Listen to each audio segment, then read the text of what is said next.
jo vairāk valodas cilvēks zina, jo tā ir lielāka bagātība. Un te neiet runa par Krieviju. Krievijas valoda ir krievu valoda, kas nav Krievijas valoda. Un neviens man šodien neaizliegs izvēlēties, kādā valodā es runāju, jo es runāju arī angļu valodā, es runāju arī norvēģu valodā. Kas šodien notiek saistībā ar angļu valodu? Jaunieši savā sarunā puse no vārdiem runā angļu valodā. Un te neiet runa tikai par ok. Viņi vienkārši pāriet, jo viņiem vieglāk ir izteikties. Viņi spēlē spēles kompjuterā, kur viss notiek angļu valodā. Visa digitalizācija notiek angļu valodā. Un patiesībā tā ir tā nožēlojama situācija laikā, kad ir jārunā par to, kā attīstīt ekonomiku, kā pacelt šo valsti, kā tiešām darīt visu, lai izvilktu valsti no šiem parādiem. Mēs 30 vairāk gadus pēc neatkarības tagad runājam par to, kādā valodā cilvēks var runāt. Latviešu valoda ir mana dzimtā valoda.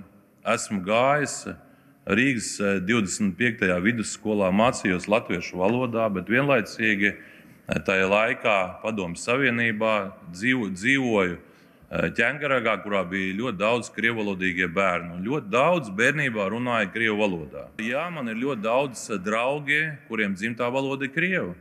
Un es ar viņiem runāju šodien gan latviešu valodā, tad runāju arī krievu valodā. Jo cīnīties pret dzimto valodu, tas ir tas pats, kas tur nav iespējams uzvarēt. Tāpat kā latviešu valodu mēģināja apkarot Padomju Savienībā,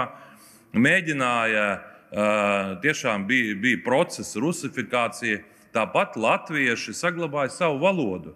Un šoreiz es gribu aizstāvēt visus tos Latvijas pilsoņus, kuriem dzimtā valoda nav latviešu. Viņi zina latviešu valodu, bet viņi tāpat mājās runā krievu valodā.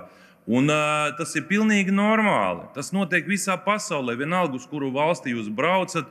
Ja kādam cilvēkam dzimtā valoda ir cita, nevis tā valoda, kas ir konkrētajā valstī, viņš tāpat mājās runā šajā valodā. Tie cilvēki, kam krievu valoda ir dzimtā, viņi principiāli redzot šādus priekšlikumus, viņiem rodas pat vēlme. Tur, kur viņš runā latviešu valodā, viņš saka, nē, principiāli tagad nerunāšu. Man šķiet, ka tā nav tā pareizā formula, kādā veidā salēdiet sabiedrību, jo caur represijām latvieši neatteicās no latviešu valodas padomju laikā, un tagad krievalodīgie pilsoņi neatteiksies no krievu valodas. Tā kā cienīsim viens otru un dzīvosim kopā. Paldies!